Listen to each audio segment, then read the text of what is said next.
Jadi Hamas kan mengklaim bahwa dia ngelempar roketnya kemarin itu tujuannya memang mau ke Haifa, tapi ternyata jatuhnya di Kiryat, tetapi nggak ada. Jadi Kiryat itu kalau sampai Hamas bener-bener ngebom Kiryat, ini orang goblok bener. Masa dia bunuh temannya sendiri, orang Palestina?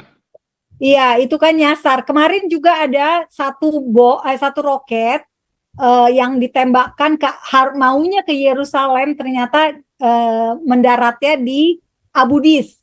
Kalau ya terlepas apapun adalah ketika Anda mendengar sirene, terlepas dari apakah itu benar salah, segera bersembunyi di tempat perlindungan serangan udara. Jadi di Haifa itu di dekatnya kampus kami itu ada bunker juga di situ, saudara ya.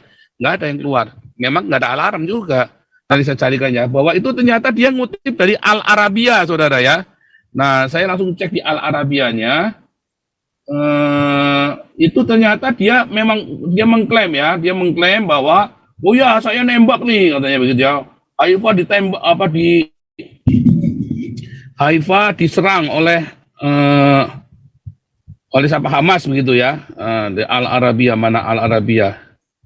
Ternyata dari Al Arabia, sudah Al Arabia ini siapa? Al Arabia ini adalah kantor beritanya Palestina, Hamas ini, saudara. Artinya apa? Artinya apakah Haifa diserang Nabi ke-26, nasibnya gimana? Baik-baik saja, karena memang nggak ada di Haifa. Artinya hati-hati dengan semua berita yang ada di Indonesia.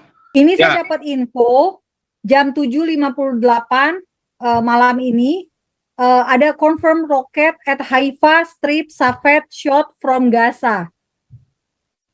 At least one was shot down with an Arrow mid-range interceptor. Nah, kalau barusan nggak tahu. Kita kemarin dua malam yang lalu kan, si Tribun cerita Haifa diserang, Al Arabia juga, ya kan? Iya. Tapi yang ini, kalau ini saya nggak tahu yang barusan. Tapi ini sampai sekarang belum ada ceritanya nih.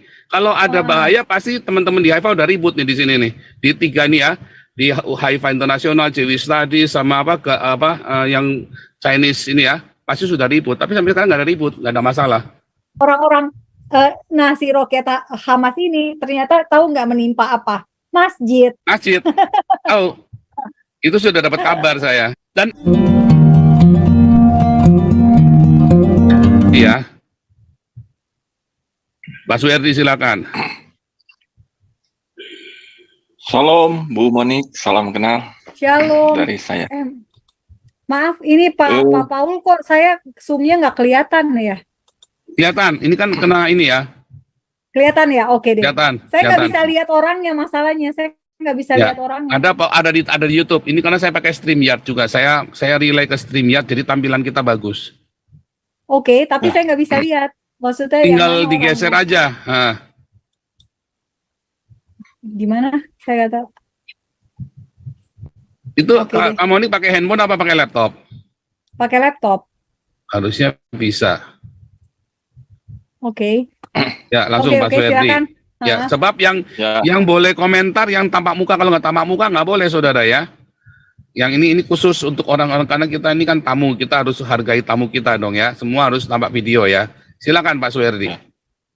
Terima kasih buat Pastor yang telah memberikan kesempatan kepada saya untuk bertanya ke Bu Monik.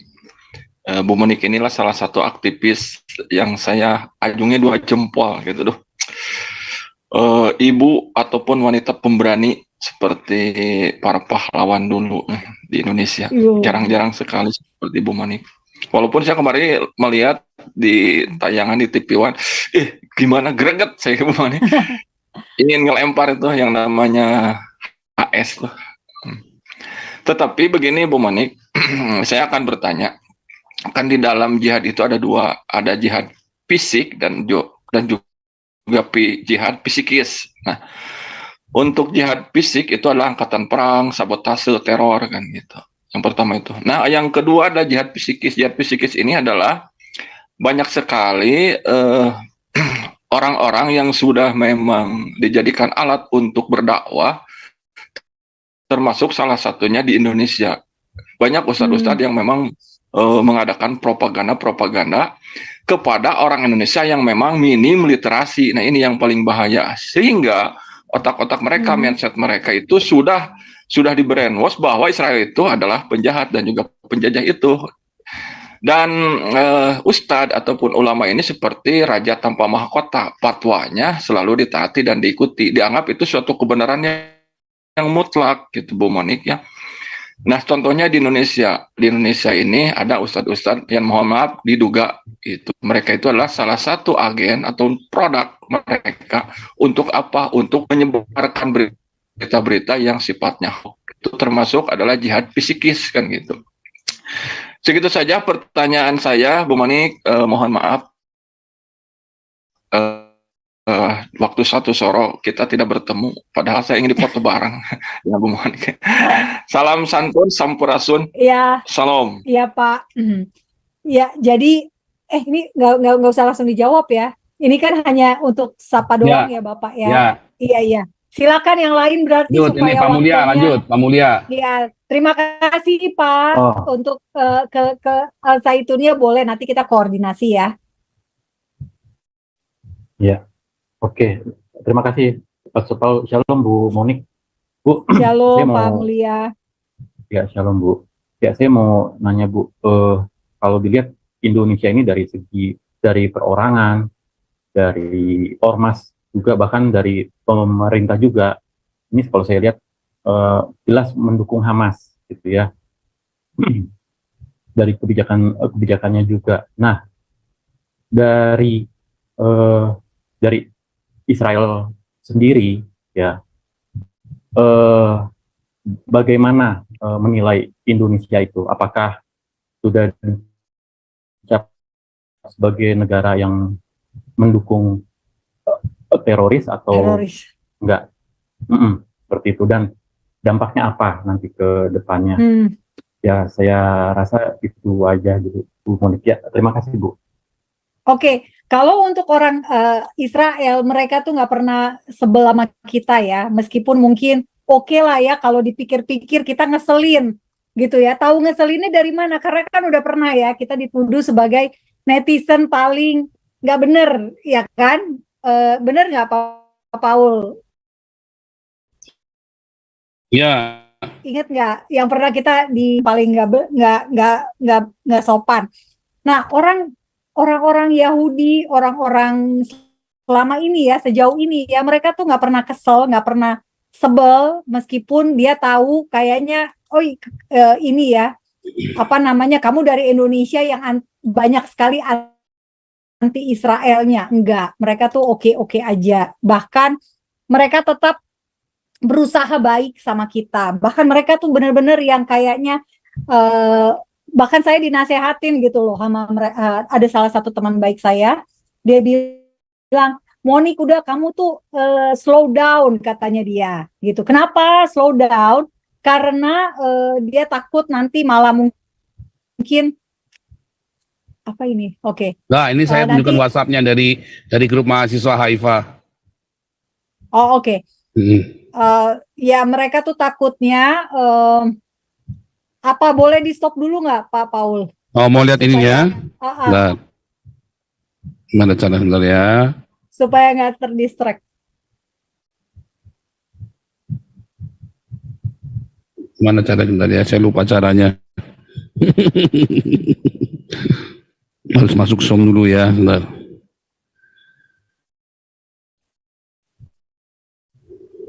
Ya, lanjut. Ya, sorry. Iya, jadi maksud saya adalah untuk orang Yahudi, orang Israel itu tidak pernah berpandangan negatif ya terhadap orang Indonesia, walau mereka tahu memang netizennya kejam-kejam terhadap mereka. Tapi secara pribadi, individual, mereka tuh ingin sekali menjaga hubungan baik dengan orang Indonesia, dengan orang kita. Dan yang jelas, satu hal yang perlu Bapak Ibu tahu, pemerintah Israel itu sangat sungguh-sungguh untuk menjalin hubungan dengan orang Indonesia. Mereka berusaha dengan giat gitu ya untuk membuka hubungan. Jadi tidak ada kata atau di dalam benak mereka itu untuk menjaga jarak dengan kita, walaupun kita tuh bersikap sangat pro Palestina. Justru enggak, mereka tuh sangat ingin supaya bisa bersama-sama dengan Indonesia dengan Israel punya hubungan gitu ya. Dan yang kedua, selama ini pemerintah Israel itu kan banyak tuh narasi yang dibangun di Indonesia bahwa pemerintah Israel itu anti Kristen. Bahkan sempat kemarin ada 2 orang ortodoks, Yahudi ortodoks yang memberikan usulan kepada Knesset untuk melarang penyebaran agama, melarang misionaris. Nah, 2 orang ini jelas-jelas baru ngusulin gitu ya. Tapi itu udah viral kemana-mana seakan-akan pemerintah Israel anti Kristen dan melarang adanya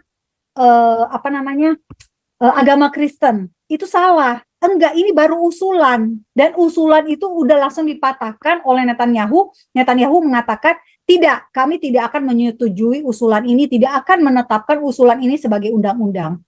Itu sangat positif. Dan lagi Bapak Ibu yang perlu kita ketahui bersama, tanpa Israel, siapa sih yang mau mempertahankan kekristenan itu terus tumbuh, berkembang di Timur Tengah?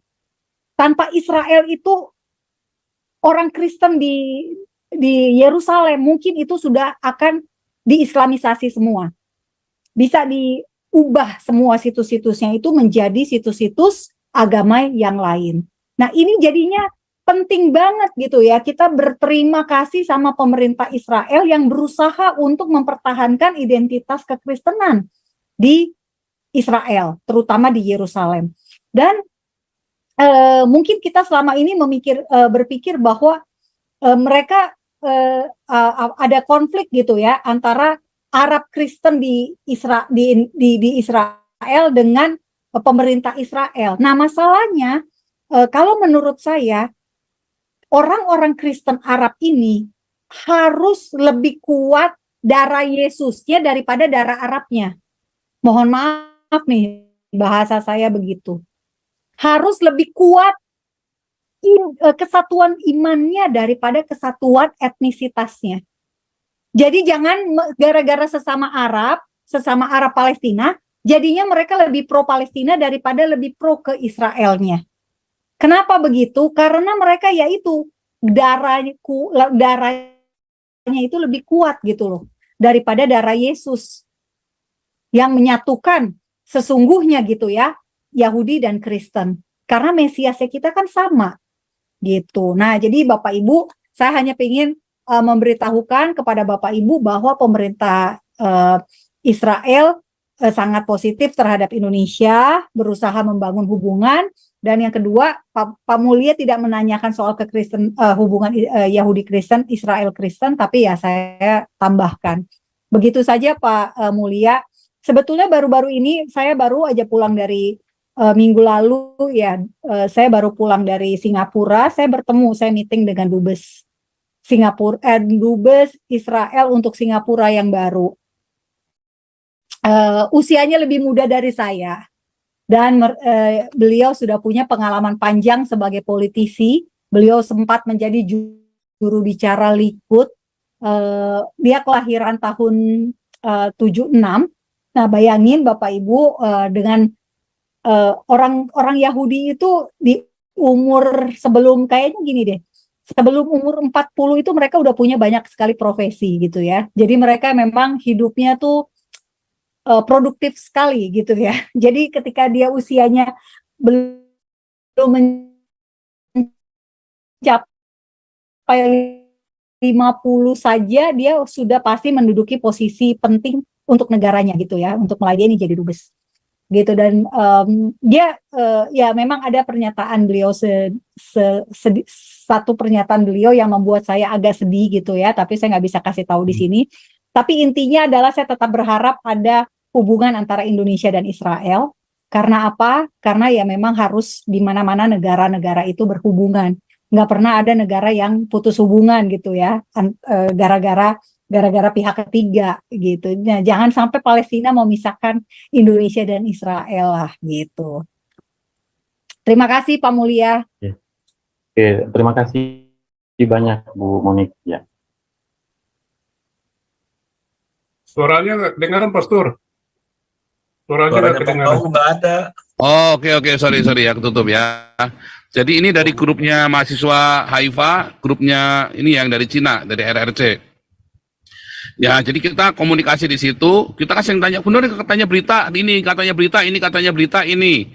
Ya. Nah, lalu ada satu klarifikasi dari seniornya mereka yang langsung dari Teknion, yang kuliah di Teknion itu ya, dari security-nya bahwa ada memang katanya didengar-dengar jarak jauh ditembakkan dari Gaza, entah mendarat kemana di Gunung Karmel tadi dibilang ya, di Gunung Karmel. Tapi apakah benar? Nggak ada, saudara.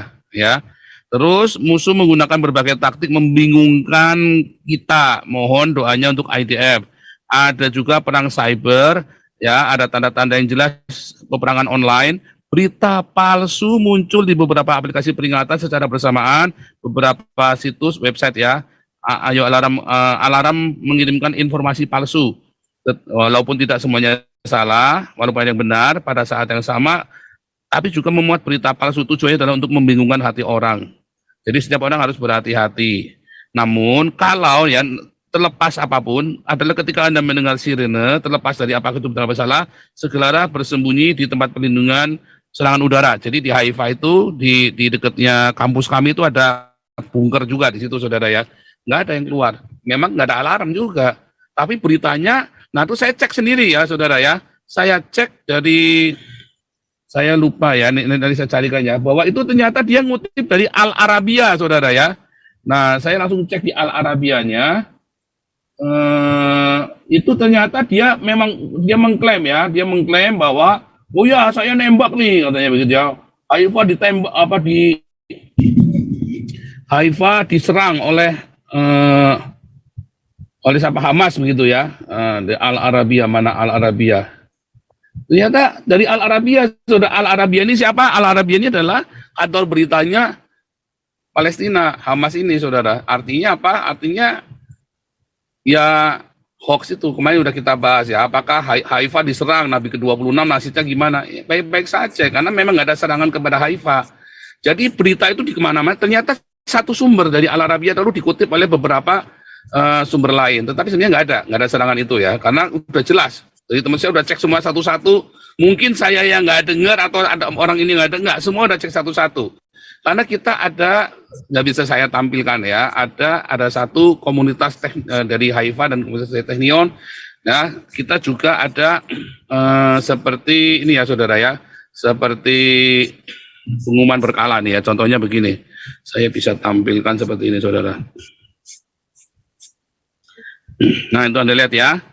Anda lihat ada Haifa Internasional, ada Jewish Study, terus di bawahnya ada Chinese, itu yang di bawah tulisannya itu tadi dari situ ya. Jadi kita semua tenang-tenang aja, saudara ya. Nggak ada. Jadi kita pasti ada, kita ada grupnya. Inilah simbolnya Haifa. Ini benar-benar dari senatnya Haifa, saudara ya. Jadi kita no problem. Nggak ada di Haifa. Artinya hati-hati dengan semua berita yang ada di Indonesia. Nah, Anda lihat. Pak Paul, boleh nggak saya bicara? Ini saya dapat info jam 7.58 malam ini ada confirm rocket at Haifa Strip Safed shot from Gaza. At least one was shot down with an Arrow mid-range interceptor. Nah, kalau barusan nggak tahu. Kalau barusan saya belum dapat update. Kalau barusan ya. Tapi ini kan cerita kemarin dua malam yang lalu kan. Si Tribun cerita Haifa diserang, Al Arabiya juga. Iya kan? Iya. Tapi yang ini kalau ini saya nggak tahu yang barusan, tapi ini sampai sekarang belum ada ceritanya nih. Kalau ada bahaya pasti teman-teman di Haifa udah ribut nih di sini nih. Di tiga nih ya, di Haifa Internasional, Jewish Study sama yang Chinese ini ya, pasti sudah ribut. Tapi sampai sekarang nggak ada ribut, nggak ada masalah. Oke. Jadi tetap hati-hati. Kalau kita sih kontrolnya gampang, karena kita tinggal di sana ya kita gampang kontrol ya. Dan pasti ada email langsung dari ini ke saya langsung, ada langsung alert begitu ya. Iya. Saya kan tinggal di asrama, jadi pasti kita dapat privilege. Saya dapat infonya juga jam 7, tadi kan hampir jam 8 ya. Ya. 7 ini serangannya. Nah, ini lokasinya sekarang jam 7. Ini memang lokasinya dari Hamas sendiri. Mereka mengklaim mereka tuh bukan meluncurkan roketnya itu soalnya bukan dari kota Gazanya, tapi ternyata ini peluncur roketnya itu Hamas dalam roket that hit it. udah lebih dekat ke utara gitu ya. Jadinya roketnya itu bisa kena Kiryot near Haifa. Bener nggak Pak Paul ada namanya Ya, Kiryot? ada dekat Kiryat. Di Haifa. Kiryat itu tempatnya imigrasi. Ya. Nah, mereka menyasarnya ke situ. Gitu. Loh, Jadi Kiryat, ya, di Kiryat itu mayoritas orang Palestina loh. iya, jadi Bingung kan? mereka Iya, jeruk makan jeruk Mereka- jadinya nih. Iya, mereka meluncurkan roket yang menyasar si Kiryot near Haifa dan Safed. Nah, jadi ini diinfokan ke kita ini bahwa, ini roketnya bukan diluncurin dari Lebanon ya, jadi lu jangan salah fokus gitu loh. Maksudnya kan, Iya, tadi kan. karena dipikirnya kan dari Lebanon, ngerti Iya. nggak maksudnya, ya kan? Dari Jadi utara orang kan? orang pada aware-nya sama si Hezbollah. Nah, ternyata dia bilang enggak, ini si Hamas mengklaim itu dari mereka gitu. Jadi Hamas kan mengklaim bahwa dia ngelempar roketnya kemarin itu tujuannya memang mau ke Haifa, tapi ternyata jatuhnya di Kiryot, tetapi Di nggak ada. Kiryot. Jadi Kiryot Oh, itu oke. kalau sampai Hamas bener-bener ngebom Kiryot, ini orang goblok bener. Masa dia bunuh temannya sendiri, orang Palestina?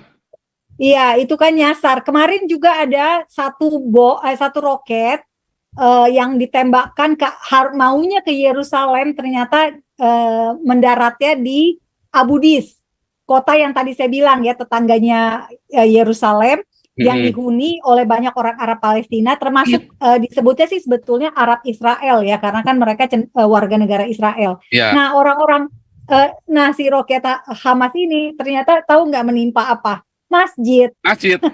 Oh, itu sudah dapat kabar saya. Dan memang itu yang terjadi. Jadi kayak tadi yang di perbatasan, Pak Ponto kan sampai kaget kan. Pak Ponto sampai telepon saya bolak-balik.